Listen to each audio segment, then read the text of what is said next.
part of our self-identity as a nation is religious. And so people invoke religion on the campaign trail as a way of resonating with the population.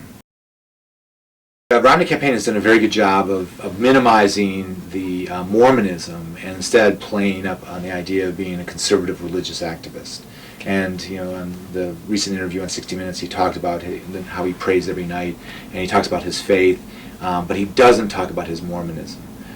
So what he's trying to do is portray himself as a conservative religious believer, but not identify himself, first and foremost as Mormon, and that way kind of appealing to the cultural conservatives of his natural base.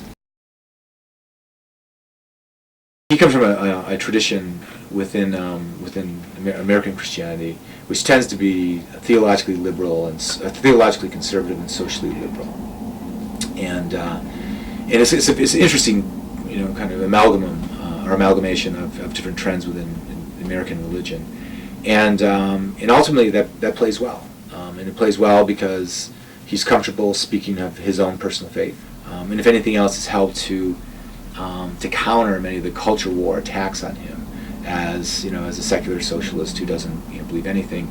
Quite the contrary, he's able to turn this around and to kind of project an image of faith and family, which any president has to project. I would hope that both presidential candidates would appeal to their constituents to rise above factionalism and to not stigmatize a minority community for partisan gain.